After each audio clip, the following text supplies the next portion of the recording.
So thanks for everyone for joining us. I also want to thank our speakers who are going to be talking today. I'm going to be doing very little talking. But as you all know, you're here because we're hosting a workshop to sort of explain how lesion symptom mapping works. So I just wanted to give a really brief introduction and motivation to lesion symptom mapping. So most of you are familiar with this particular case. So this is Phineas Gage, who worked on the railroads, and he had an accident where he had a bar pass through his frontal cortex. And this resulted in a dramatic change in his personality. And so this and other case studies like this really gave us the idea that you can relate behavior and behavioral changes to particular structural areas of the brain and lesions thereof.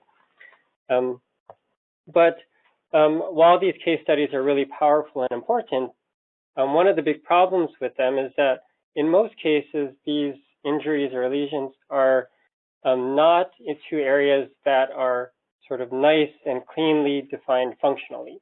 And so you'll usually get damage to multiple areas and a sort of whole array of symptoms, and it's very hard to kind of pick out which one is related to what.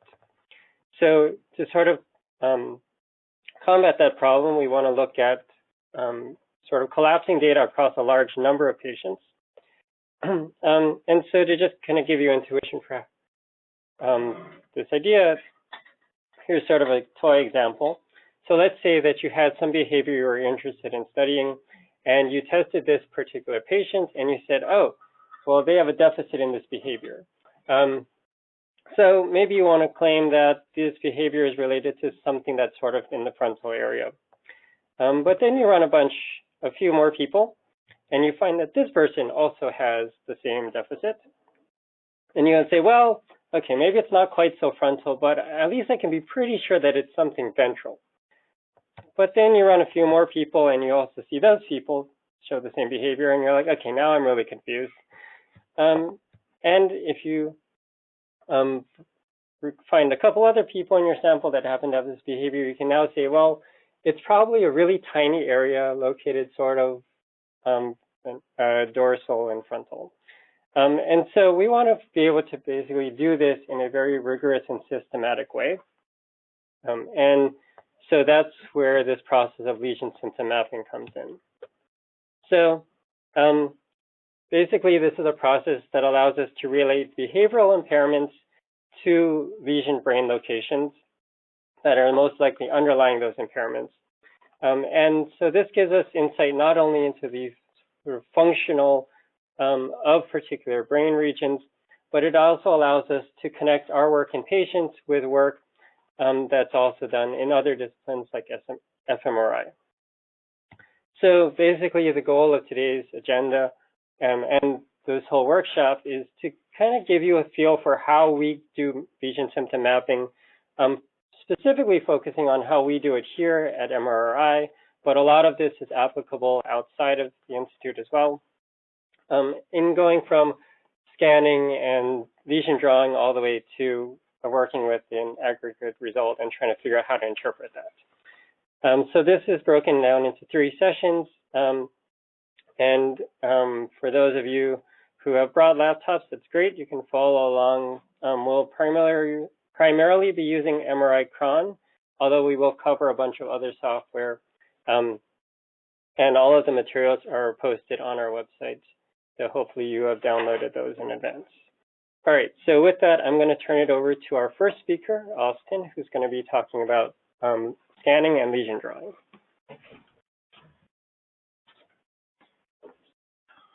Hi, folks. So you're interested in how to do lesion symptom mapping, but of course it's not as simple as just already having a database of scans. We have to sort of go through the whole scanning process. So recruiting, eligibility, scheduling those scans, and then uploading that data, preparing that data for analysis, and then finally drawing, and then, which we'll get into with Frank and Harrison, that sort of analysis section.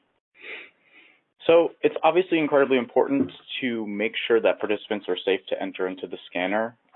There's a whole screening sheet that if you are curious, you're welcome to ask, and I'll be happy to email you a copy of it. And important questions to ask early on are things such as, are you claustrophobic or do you have any electrical implants? Because these are pretty clearly our most often no-goes. So the claustrophobia question, for example, is at the bottom of the screening form. But of course, if they are claustrophobic and you've gone through everything, then unfortunately it wasn't really worth going through the screening form. And if a participant has a metal or electronic implant, it's important to check with an MRI tech.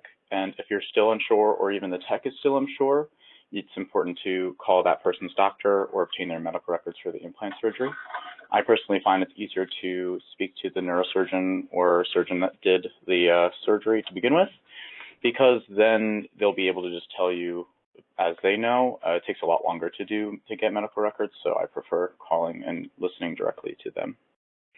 And of course, when determining eligibility with the person themselves, it's better to do this in person over the phone. In terms of scheduling, it's important to schedule slots at least 3 weeks in advance. You're going to have to email Branches RA, at least in our particular situation, Branches RA, at least a week before the scan. And if you haven't filled the scan slot at least 3 days in advance, you should cancel it, and because you can be charged, and of course you don't want your lab to be charged for not filling the scan and then having to cancel it after the fact. And it's important to call radiology and the pre-certification team to confirm. If radiology doesn't see the order in Epic, which is the scheduling software that UPenn specifically uses, you're going to want to kind of go back to this step here and make sure that Branches RA has contacted Branch to sign off on the scan. In terms of scanning itself, you're going to want to schedule your participants an hour before the actual scan. This is so you can make sure you go over the protocols, the scan, your lab's consent form, and maybe sequences that the person will see while in the scanner. So for us particularly, that's a breathing localizer and a fixation cross. It's just important that the participant knows what they're going to see and do in the scanner before they're in the scanner. Important things to remember: try to use ride health whenever possible. This is because it's much easier to track where they are and how close they are to the actual scan. Sometimes we've had problems in the past where if a family member is driving them in, they end up driving them here and not to UPenn, which can cause some issues, of course. And so it's important to use ride health when you can. You can only schedule 1 hour slots, so if the person has a sort of mobility problem or something, it might be worth your time to schedule them an hour and a half early, just to make sure that you can, again, go over the consent form and get them safely and no rush from the beginning of the hospital or beginning of the process to the end. And it's really important to be flexible. Generally, something's going to go wrong in terms of whether they show up late or there's someone's other scan that's running later into your slot. It's just important to maintain an open mind and try and be flexible about that, and to use the metal detector before the participant enters the MRI. That way, anything that you might have not have caught when screening, there are like 3 screening processes, but of course, people can still slip through, and it's important to use that metal detector just to make sure anything's going on or something is there. And again, it's important to know all this and to do all this to make sure the participant's safe and everyone's comfortable before getting into the scanner. I'm showing you guys this because it's important to know that this is, let me just make sure, this is currently how we upload and organize files, but UPenn is moving to more of a cloud-based service, which is Flywheel, as some of you may well know. Basically, you'll get a disk from a tech, or more likely, you'll give your tech your Flywheel information, and then you will kind of upload those files to Jet1, which is our current server that we use, organize the files into our database, and then run the appropriate scripts to create your T1 for drawing. And also, if anyone has any questions, feel free to raise your hand and interrupt me. There's no problem there. So you get your information, the scan's good, everything's great. You get your disk back to MRI, and now you have all these numbered folders with no information. What are you going to do? What gives? You're going to start drawing, right? So you're going to download these raw DICOM files onto the server. You're going to process those raw DICOM files using one of the 2 preprocessing scripts written by our very own Harrison, and it will organize those files into these sequentially numbered folders.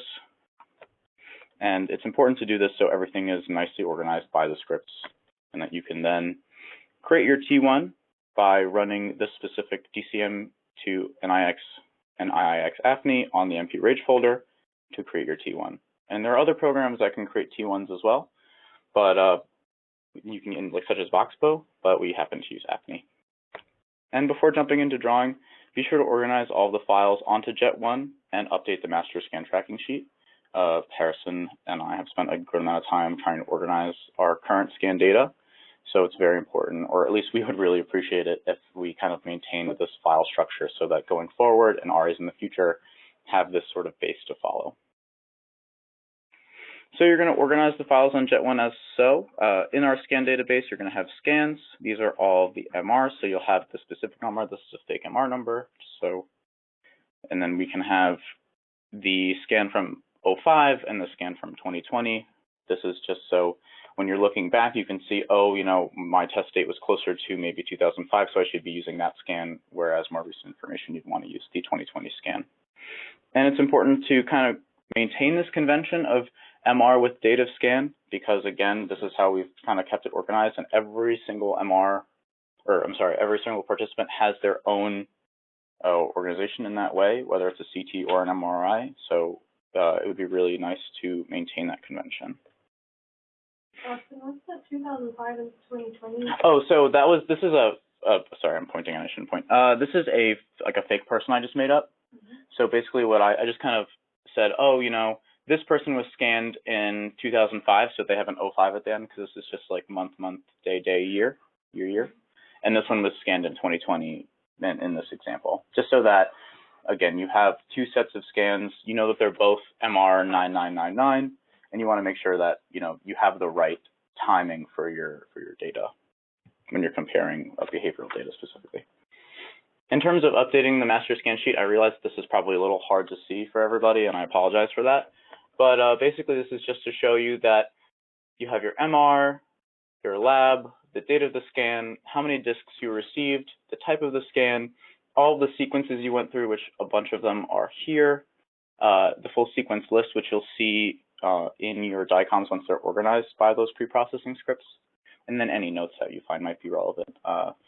Maybe the participant was not able to finish all of the sequences in their first session, so you needed to have another session.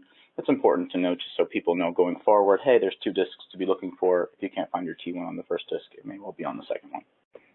And again, this is a big shout out to Harrison. Thank you for making this, because before it was very jumbled and very impossible to find what we needed. It's important also that your lab creates your own pipeline. I'm going to show you guys our pipeline currently that we have with our colleagues at Penn. This way, you can keep those files organized. Again, there's so many iterations of the files that you create, whether you're drawing them, they're warped, they're checked on their appropriate space. So it's really, really helpful for you and for, again, our colleagues at Penn that you maintain some sort of organization. In this particular instance, we have a to be drawn, so that means I need to draw. It hasn't been worked with yet. The lesions for evaluation means I finished the best of what I think is the lesion, and that means that, in this case, Branch is going to check it.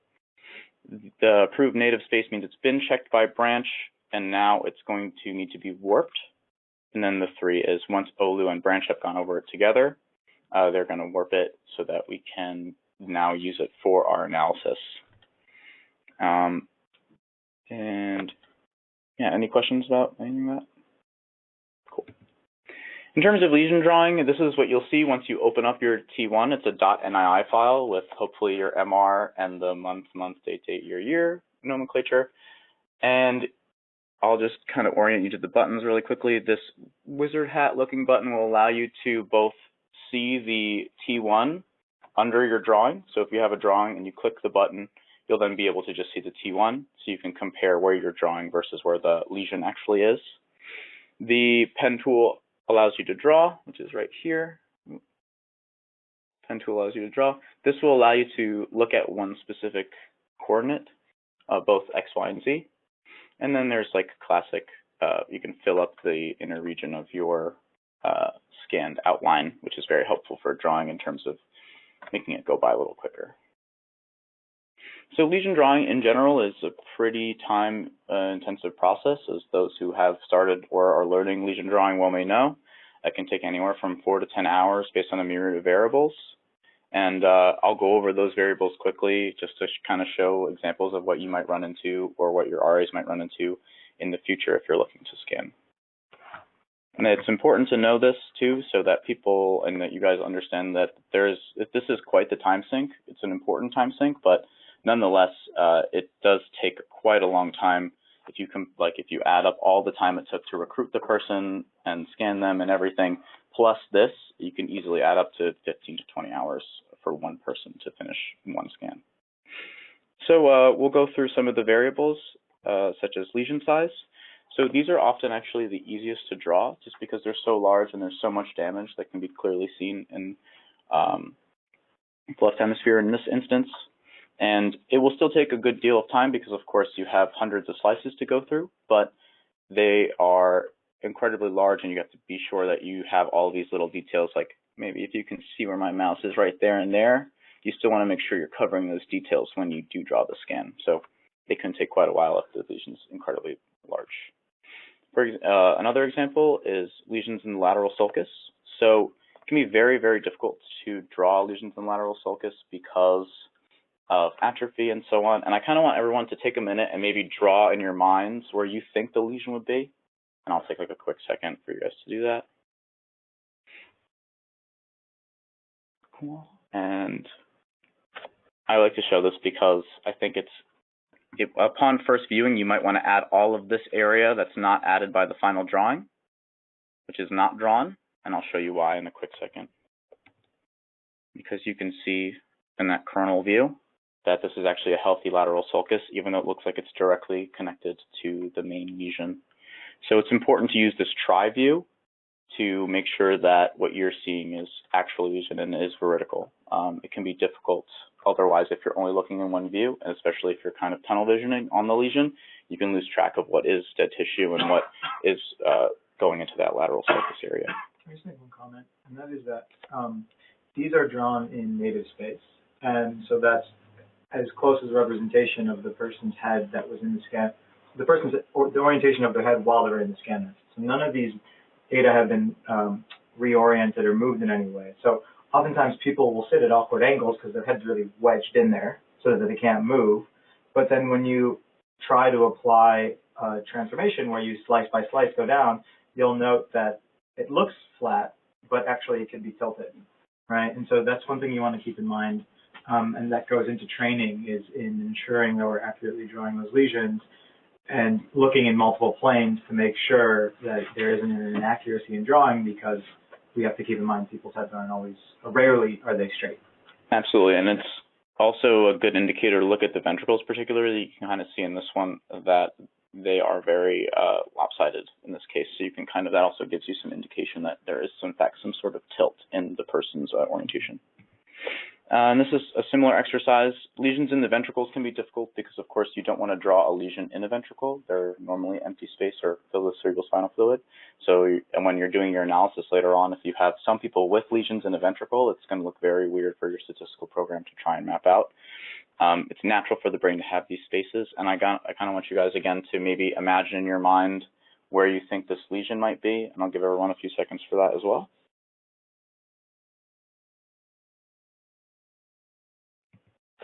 And then this is just to show that you sort of want to follow this contour of the ventricle because, again, you don't want to, even though the ventricle clearly has atrophy and it's much larger than the one on the other side, it's important to note that it isn't necessarily dead tissue. It's the tissue expanding with the new space that's now there from the other dead tissue. Similarly, atrophy can be a problem when looking at scans. It can be really misleading in terms of what you actually think might be dead tissue versus what isn't dead tissue. And again, if you guys don't mind trying to imagine where you might think this lesion would be, I'll give you guys a few seconds for that again. And you might be surprised to find that it's only that small little sliver here, and that this again is lateral sulcus, from kind of similarly to what I showed you guys earlier, but it's even larger because the atrophy created by this small area, the tissue's pushed up and around. And so it's created this large space where the lateral sulcus is. And so it looks dead. It looks like there's something in there that might be dead, but it's actually only this tissue here. And then subsequently, you might want to worry about looking at the brain as a whole. Sometimes, again, when you tunnel vision into these lesions, you are so focused, at least in our lab, on the left side, that you might completely miss the fact that on the same brain there is also a lesion on the right side, and that, unfortunately, that person might need to be excluded from your study because it's a bilateral or multiple event patient.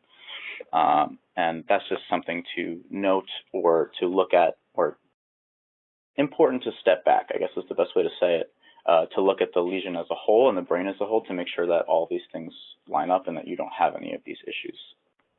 And this is just a picture to show you that these are, in fact, the same brain on similar slices. And of course, you might run into something where it's all of the above.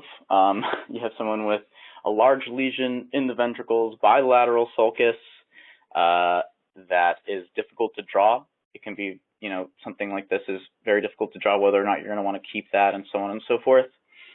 This is one of those situations where you're going to want to use your best judgment, but you're most likely going to want to talk to branch or whomever your supervisor is about it, just so you know that it is the right thing. And of course, these are iterative processes. This one, I think, took me quite a while, just constantly going over what I did and thinking I was right, and then looking at it again and thinking I was wrong, and just to know that it can, with these difficult lesions, it can be incredibly iterative. How confident are the neurologists in this? It becomes a sort of, again, like an iterative process where you, like I would come to branch and I would say maybe, hey, I think this, for example, is dead and I actually want to draw more into where this temporal lobe's kind of ending. And he might say, well, I disagree with you. If you looked on this triple view, you can see that actually that's, I don't know, right there, and that's healthy. It becomes if you can justify it, then it's most likely going to work, and then you're going to be confident with, in this case, branch. There have been times where branch thinks it's one thing, I think it's another, and I sort of look and I really say, hey, I really don't know. I really think this is dead. I keep looking at this, and he's acquiesced to that as well. So it is that iterative process. The more experienced your drawer is, and of course, the more experienced your expert is, the better and more accurate I believe your drawings are going to be. Generally, 90–95% confident with something as difficult as this. And then, of course, and to your point, it's important to have these lesions checked by an expert. Of course, I'm not a neurologist. I'm simply someone who draws the lesions. But of course, I work very closely with Branch, and actually will meet with him in person, and we discuss it face to face. I find this much easier than simply receiving an edit, and then again, maybe you disagree, and then you're having an email chain. It makes a lot more sense to be there, discuss it with him right there, or with them, whomever it is, right there, and to make sure you're getting this information. But this is just to show you, this is what I actually initially thought would be dead. I was sparing this tissue right here around the side. I was being generous. Branch and saying that this was alive, where Branch disagreed with me, and he said that this was should all be considered dead tissue. So this over here, this and around here. So, and more to your point as well, it's not as the lesion changes drastically when you have someone checking in on this. It's a few slices normally that you're debating. Oh, is this dead? Oh, is this not dead? It's not like massive chunks of lesion that you're deciding on. Normally, that's like 100% you can be pretty sure of. And I will now pass it over to Frank.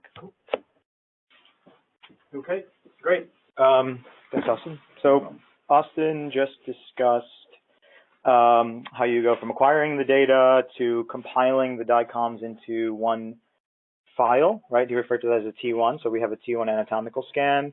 We can load that into MRIcron. And so we have some sample data that are available for you guys to start working with that.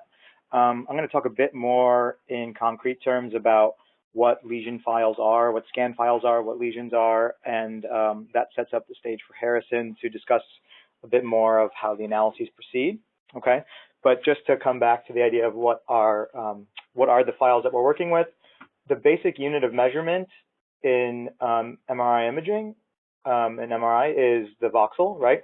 So we know every time you acquire an image, it's a three-dimensional, it's a cube, right, inside of which someone's head is lying. And what you do is you typically acquire these three-dimensional images every few seconds.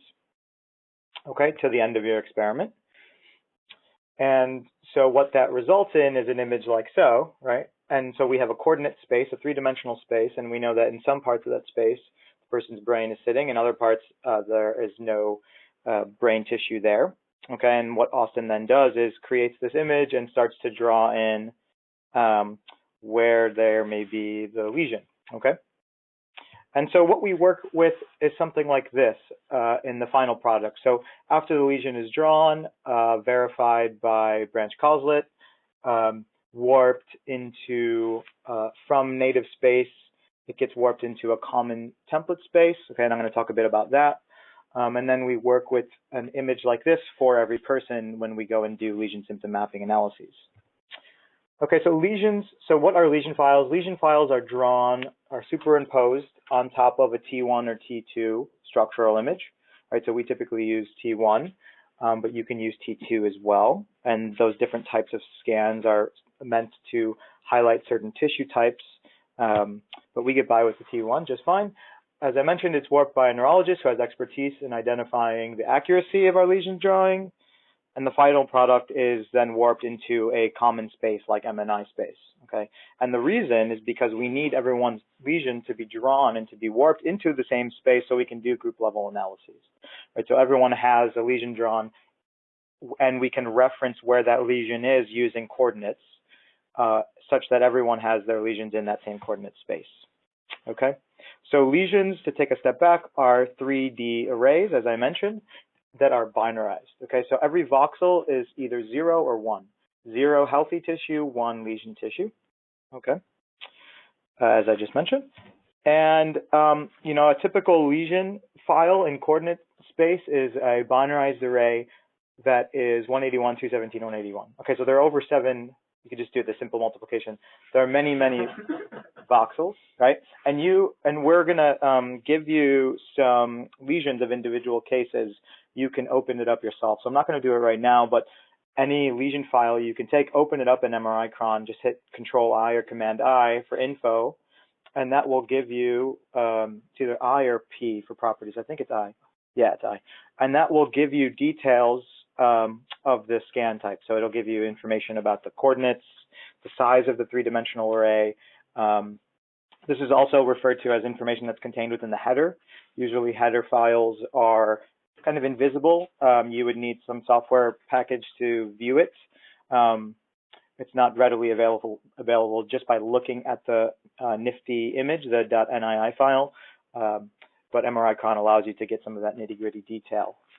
Okay, to get more specific about detail of the scan and the lesion file, we use Matlab in tandem with SPM. Okay, SPM is a toolbox that was developed over 2 decades ago that is used to do all types of neuroimaging analyses, both functional and structural. The toolbox that is freely available through SPM allows you to interface with Matlab to read in lesion files, to do all kinds of manipulations on those lesion files. And some of the scripts, the Matlab scripts that we have that will go into more detail in other sessions, use SPM to read in, get info about the file that is of relevance. Let's say you want to look at certain coordinates, or you want to identify where this lesion is relative to Brodmann area, okay?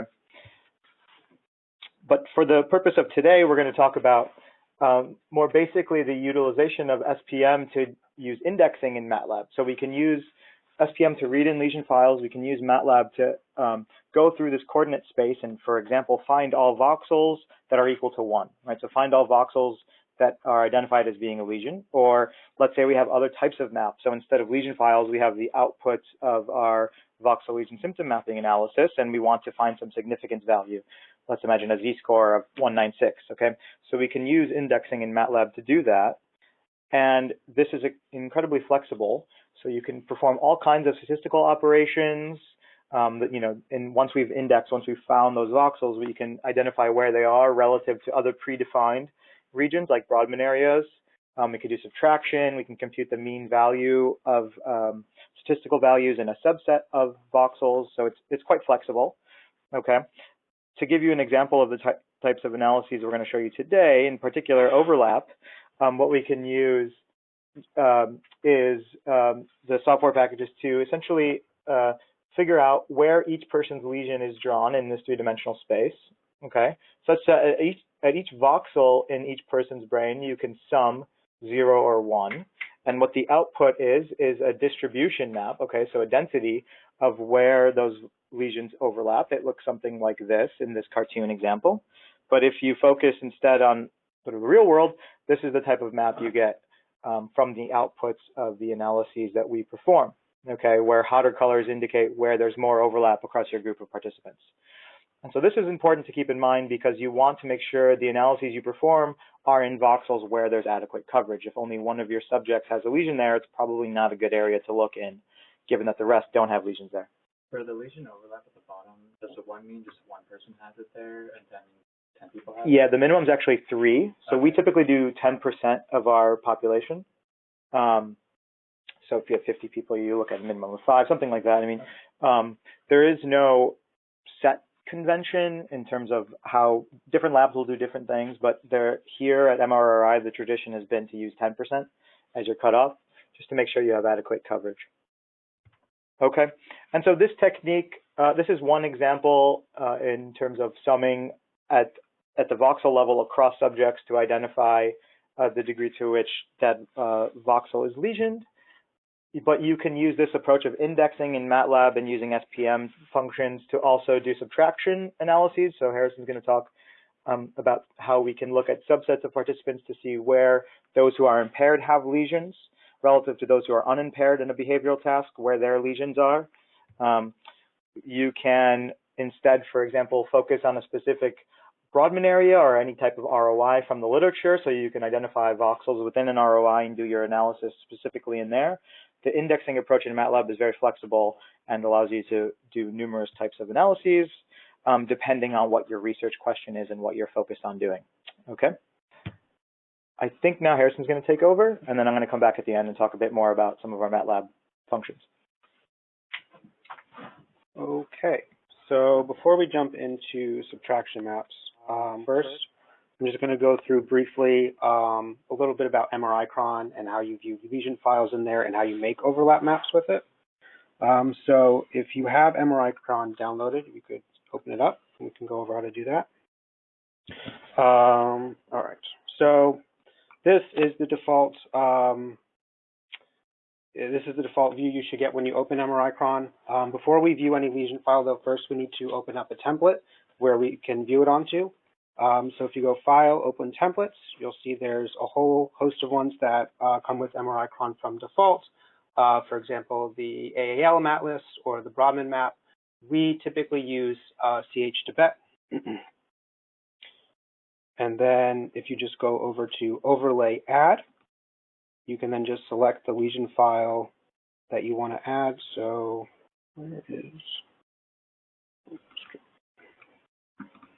So we'll go to overlap map, and you can just click any one of these lesion files, and you'll see that it'll pop up. And then as Frank was kind of going over, so if you see all these areas in red, which designate a lesion, this value up here has a 1 next to it, signifying to us that that voxel is lesioned, whereas anything that is kind of this darker gray has a 0 next to it. Did everybody get that up?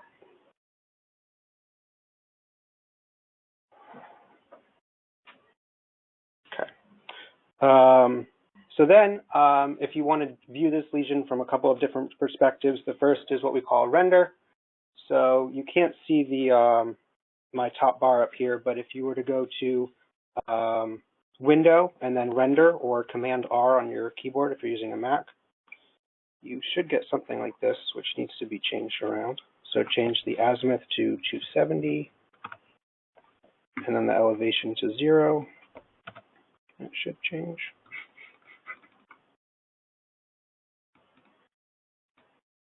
There we go. And no, okay. And then if you just hit these arrows up here, it'll change it to a higher quality image. Okay. Harrison, Yeah. can you repeat how you got from adding the overlap to that? To the render, yeah. So if you just go to from this main tab here, if you just go to Window and then hit Render up top. Conversely, on the keyboard, you can hit Command R if you're using a Mac. Okay. And then you can also view slices if you wanted to look at where the lesion might be subcortically. So that is, again, under Window, and then you just hit multi-slice, or you can hit Command-M on the keyboard, and that will bring up this window, which shows you various slices of the brain. If you want to just change what slice perspective you're looking at, you would just go to View and then Slices, and you can put in any number you want, and it'll change the window to that. They're typically in the Z dimension, so Yeah. inferior, superior. Any questions on viewing those lesion files?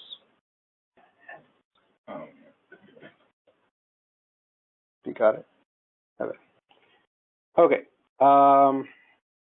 So if you wanted to make an overlap map, again, we're going to want to click on our main MRIcron window here, and then under Draw, click Show Drawing Tools if it's not up by default, and then Statistics, Create Overlap Map, and all you want to do is just select all the .nii files in this overlap map folder, and then hit Open, and give it a second. And then it'll come up with a Save As where you just name the file, so we'll just call it Overlap in 20, and then you would open it up that same way that I showed you before. So first close your overlays, and then add in the new overlap map that we made, which... You click on overlap map. Yeah, it should be. Templates. You saved it in the templates folder. Oh, did I? Yeah. Oh, okay. That would be why. Where? I thought I would save. Try it again. No, yeah, it should have been here. How do you get to the statistics tab? So if you go to Draw, and then you might need to click Show Drawing Tools, Okay. and then under Statistics, Create Overlap Map.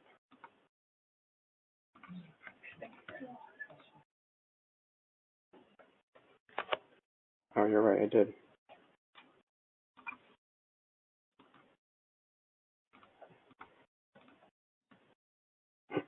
There we go. Okay, so you should get something like this. So you can start to see that you have different hues of red in this, which is somewhat difficult to discern where you have more overlap coverage versus less. So if you go to this bar on the right here, you can change it so that you have a spectrum of colors. So we'll use spectrum. And then to change the gradient, you would use these two numbers up here. So this first one here on the left changes the threshold. So anything below this is not going to be shown. So as you can see, we have less coverage as I increase this. And then on the right, it just changes what the maximum threshold is, so you can get a better gradient for what your colors will be. So you can see we have less red because our maximum is getting higher and higher. Cool. So any questions on making overlap maps, or is anybody having difficulties? Maybe I can help troubleshoot now. Are you getting it, Erica? I'm a few steps behind, I think. You got to open the lesion, open as a template, and that's open. Subtracting. So yeah, just go to overlay, and then just close everything. And then start fresh. You can File, Open Template. Because when you render, Yeah, that's what we were talking about. I think you may have with it, we were trying that before. that's very odd. Well, try adding an overlay, because you already have CH that should be. We tried to add an overlay. Yeah. And then it will open. Black. Yeah, it's very Flash black. is green. That's just what I have. I think it's if you restart the computer. Can you mess with those numbers? Just like cover up and see. And then move the other one. What's that? It's very odd. Yeah, I think it's just somewhere with the computer. What you're doing is correct, though. So Yeah, it's not, it's it's like not- You're doing it right. What are you trying to do? Just to make sure that this is below, because when it's at any depth, it shows the whole thing. Oh, okay. I didn't realize that was the default. Yeah. It's weird when you're like using it fresh. Yeah. Yeah. Everyone, keep in mind as well when we view this, we typically also convention here is when you go to overlay. So let's imagine you're back here. You go to window render. Okay. Yours might look a little bit different than this because you want to make sure your search is set to below BG surface, and usually we keep our search depth at 8 voxels. So this is just going to give you a representation of cortex, right? And so then the motivation to do the slicing is also of relevance when you want to look at where cortical and subcortical areas, here, and changing the slices. So usually 72 is right around 0 in the MNI coordinate in the Z direction, right? So, and usually you'll see certain anatomical landmarks right at 0. This is a telltale sign you're in the right place. So just things to keep in mind as you're visualizing your data, especially because we use images like this for manuscripts, as I just showed you a few moments ago. So you want to make sure that it's rendered accurately, that we're showing cortical areas only in the context of the work that we do. The depth. So just when you're on when you have the tab with the render, just go to Search. overlay, search depth. That's 8, and then if you go to search, You can change it to below. and that gives you, that should give you this. Yeah.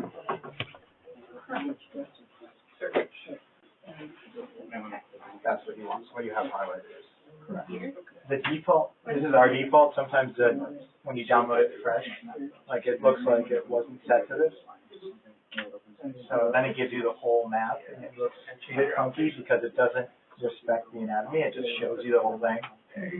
And then if you look here, we're kind of up here as well, because it wraps around.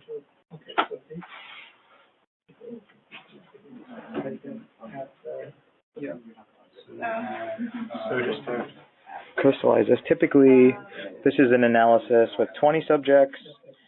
We would typically set our minimum to 2, and then usually the upper limit we'll set to approximately 50%, to 10.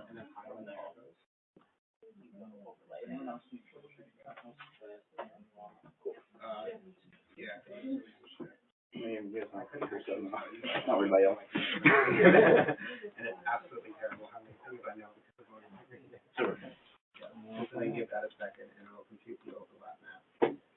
And now this is whatever you want to name it, so I just call it. And then you also make sure you save it in the right place. Oh, So right now, you had it for a second. Yeah. I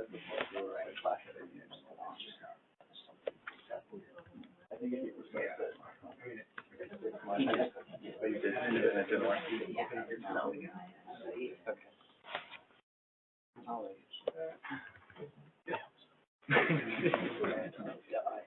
Typically also to keep in mind is that with these images that you create, you can save them by going to File, Save as Bitmap. And then you can save out an image, a PNG file, wherever you'd like. And these create very high-res images that are high quality for manuscripts. So.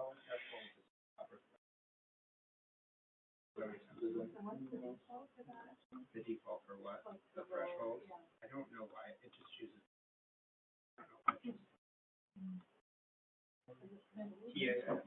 Okay. You want to keep moving? Okay, so subtraction maps. This is the first kind of analysis we're going to discuss. It's very crude.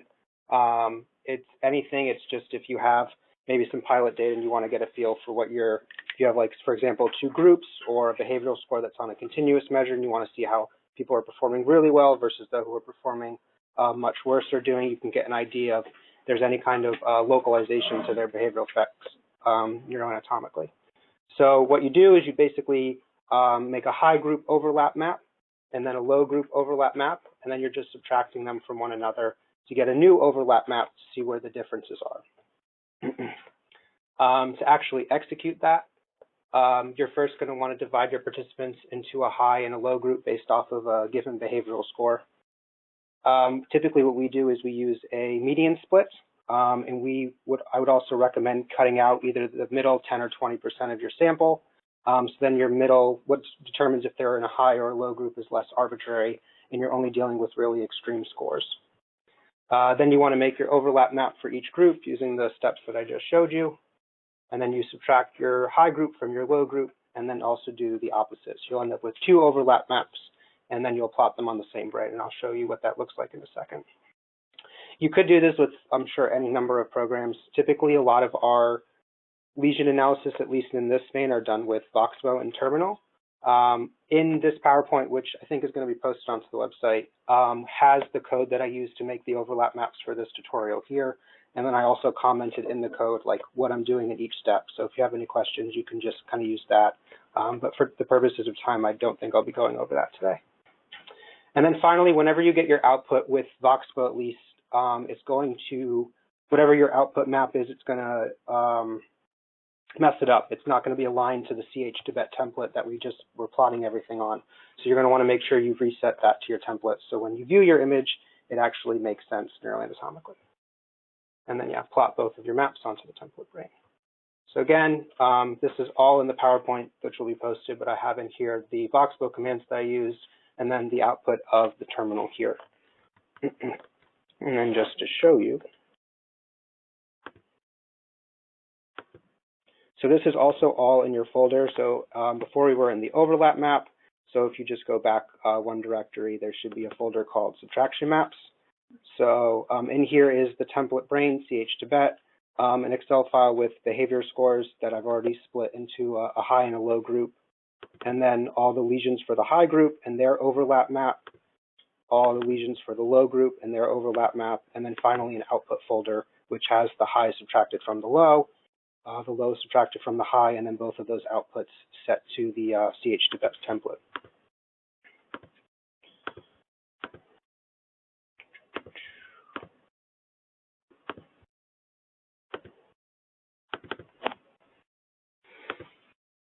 Is that the right one?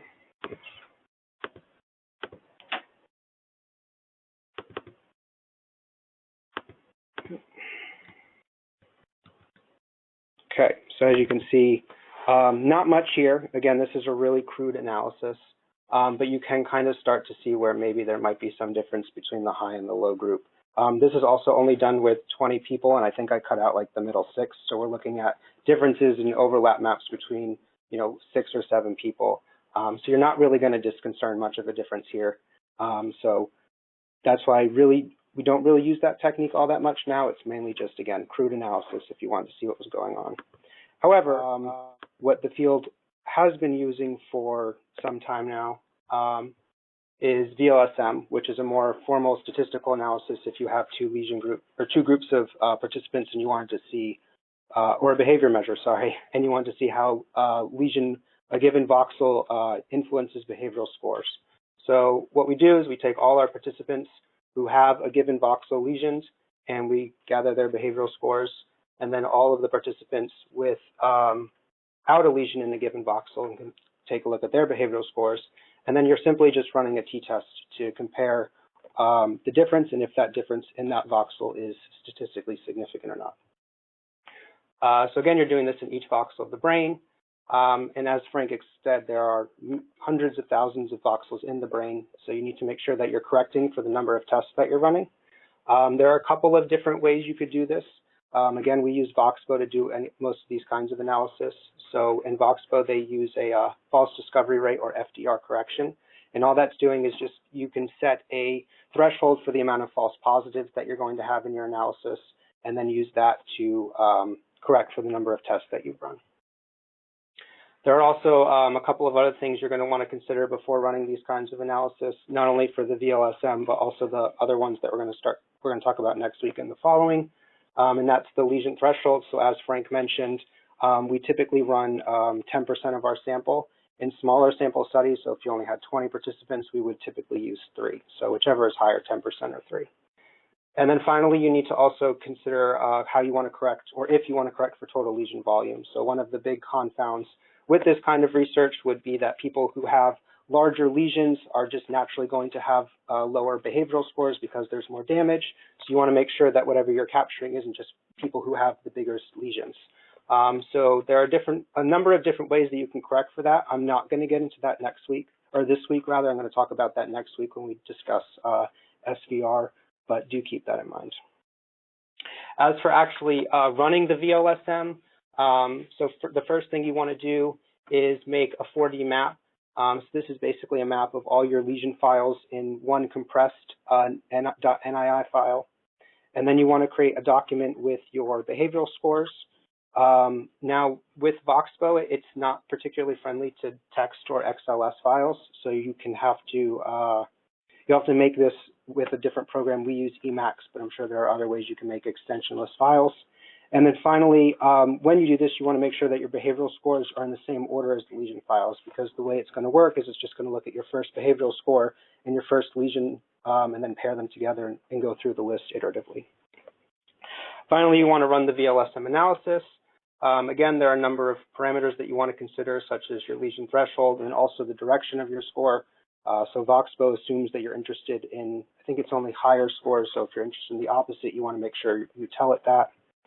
And then you want to reset the output to your template, and then you can put it onto CH2Bet and view it. So again, this is going to be posted, but here is all the code that you would need to do to run a VLSM. And then again, just here at the, where's my mouse? Here at the bottom, these are some of the flags that you can add. So if you were interested, let's say, in Z scores instead of T scores, you could make a flag to denote that. Also, if you were interested in flipping it, you can have a flag to denote that.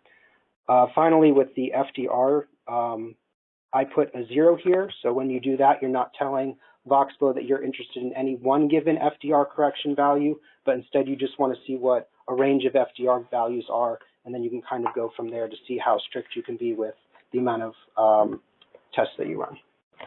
And that would look something like this. So depending on what value, you have a variety of T-scores that you would do to threshold your map at. And I'll show you what that looks like. Okay.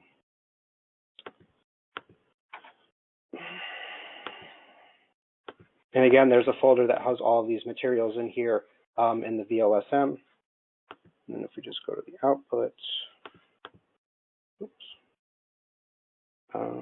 So what was our threshold?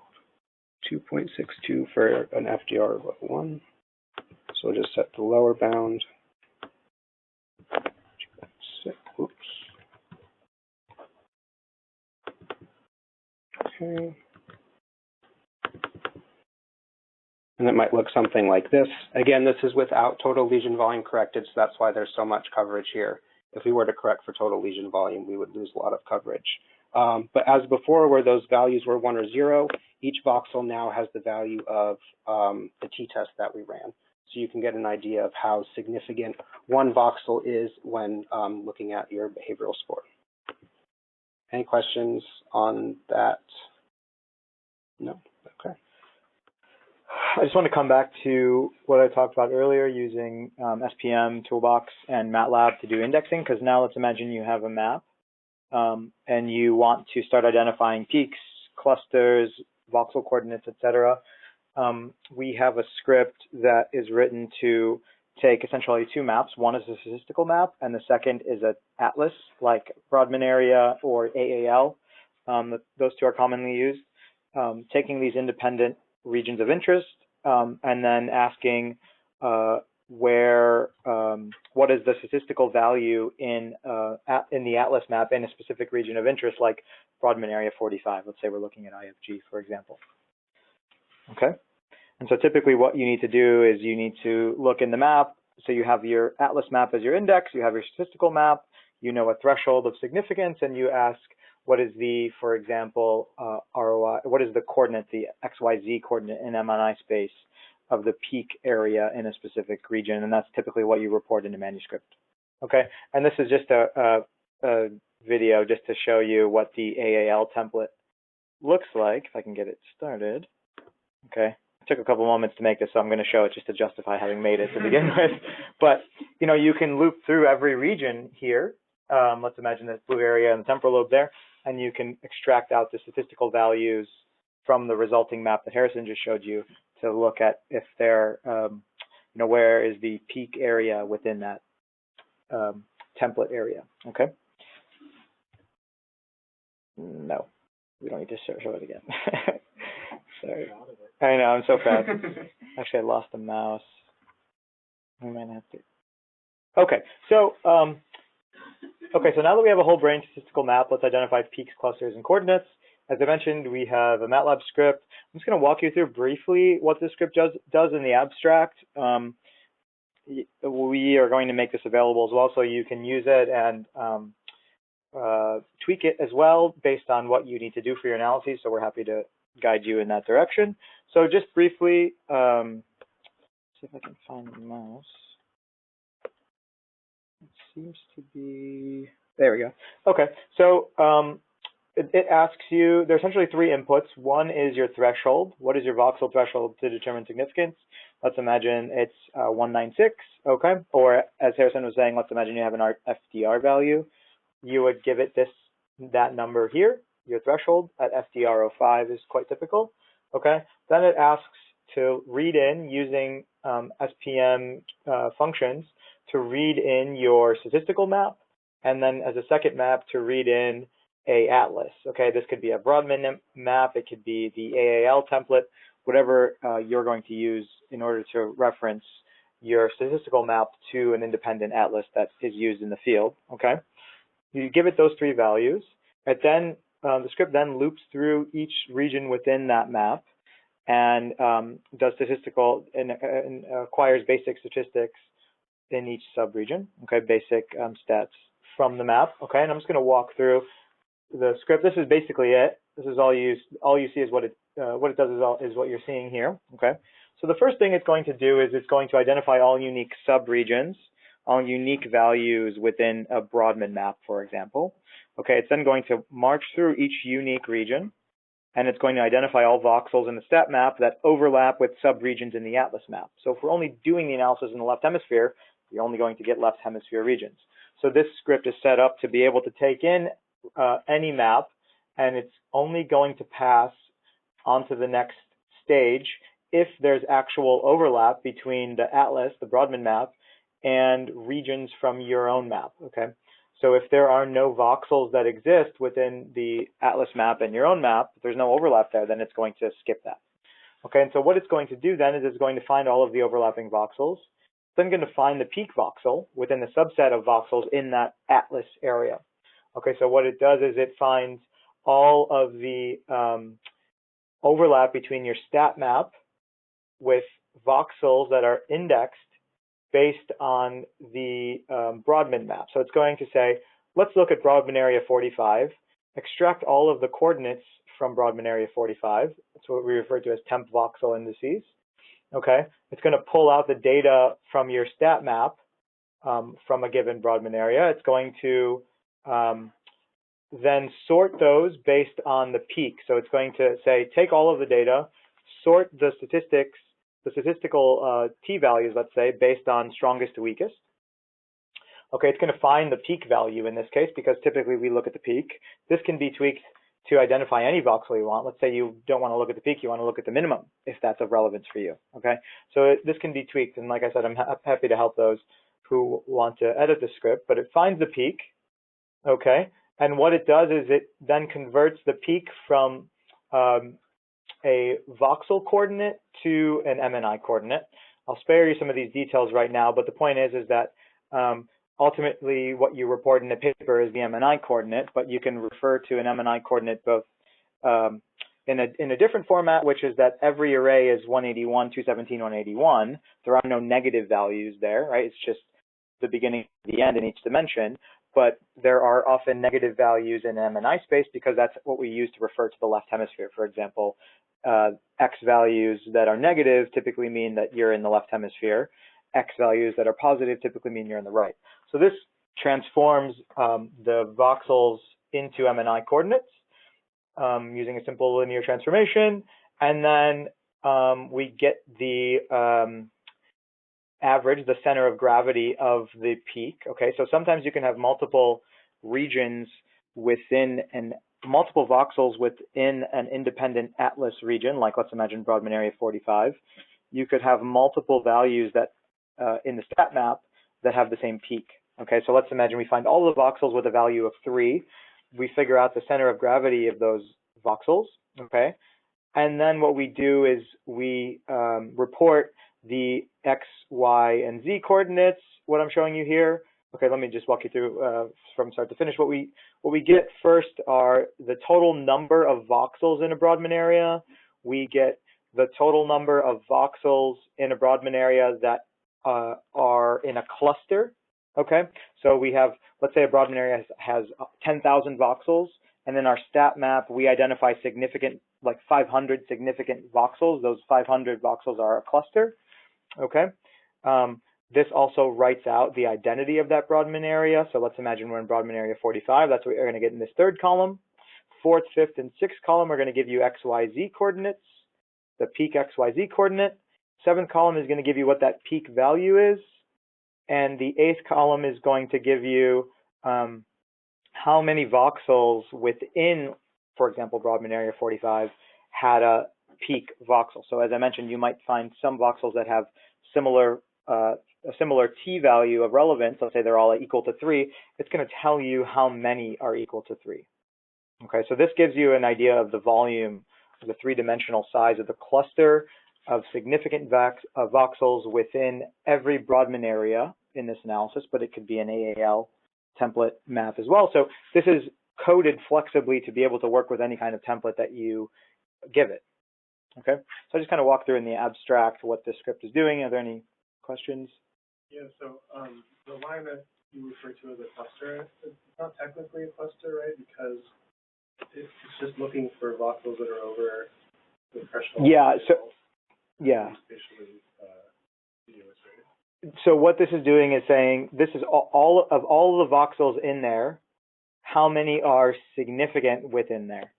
So it's saying like how many pass the threshold within that larger area, which I'm calling a cluster here. Now you can use the word cluster in a more rigorous way of doing sort of Monte Carlo style permutation and then finding clusters that are greater than a minimum threshold due to chance.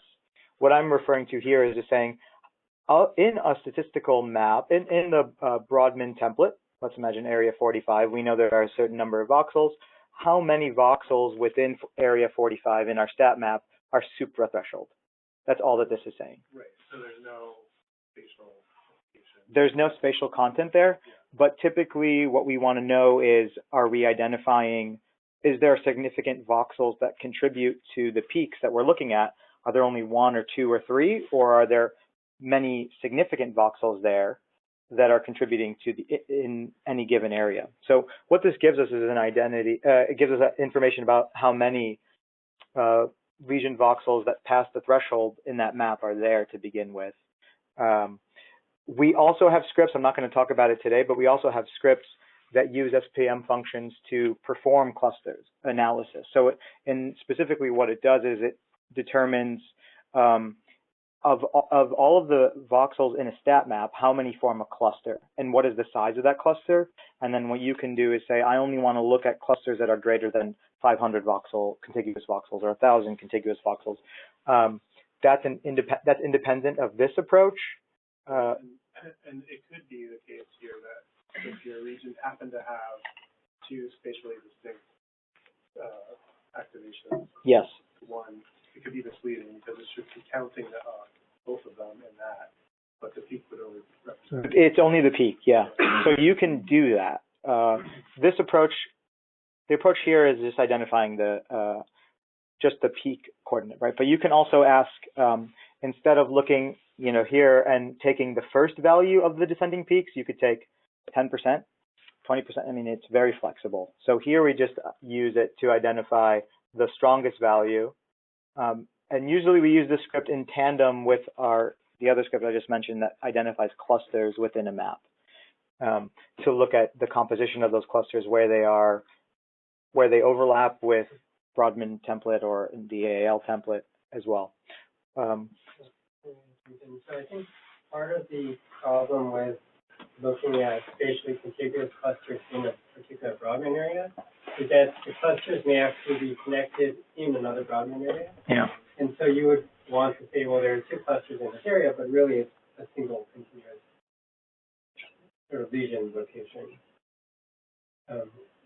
Right. I mean, all that I was wanting to confirm to myself really is that the number of voxels over the threshold is not really tied strictly to the Yeah, that's right. Okay, I think I skipped these two parts, but I talked about them, right? It gives us information. These scripts can be modified to give you additional information, and as I mentioned, I'm happy to help individuals who want to do that specific to their research projects and research questions. Oh, and last thing, it's cut off here, but it then writes out this content into an Excel file, and that's useful for using that to for a manuscript, right? So you can create tables from those Excel files with the content that we get here. Okay. A public service announcement is that this assumes that both maps are in the same coordinate space. Your stat map and your Brodmann or AAL map are in the same space, so that when you refer to a Brodmann area 45, the voxels there, when you call those, when you look at the identity of those voxels and you want to look in your stat map, if they're not the same resolution, then you're not going to be calling the same voxels. And that's hugely problematic. This is just an illustration where you can appreciate in this cartoon that this has higher resolution. There are more voxels here than there are in this map. Okay, so if we were to look at these two voxels here and to call them to get the index to these two voxels in this space, that does not have the same identity of these voxels in this space.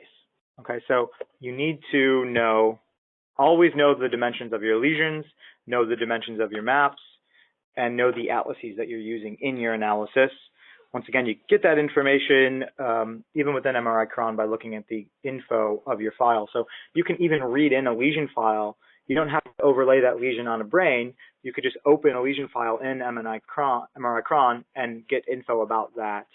And what you'll see is that that lesion file has the same dimensions as the CH Tibet brain as well. So anytime you want to overlay two files and make sense of that overlay, you need to make sure that those two maps have the same orientation, the same number of voxels, et cetera. Right?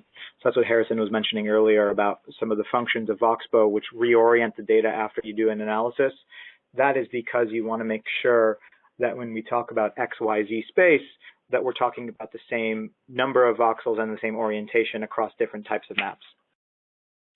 Okay, and I believe with that, we're done with our presentation for today. There are a number of remote attendees. Do we want to open up for any questions from them? Yeah, sure. We're going to unmute the mic if anyone who's remoting in wants to ask a question.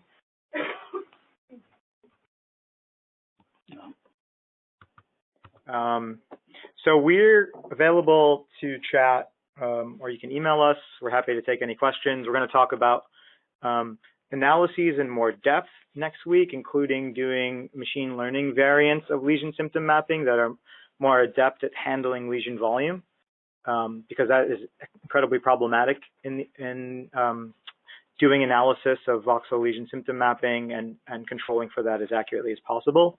So we're going to talk about that some more, and we'll give you sample data to work with there. So thank you all for attending, for your attention, and we'll see you next week.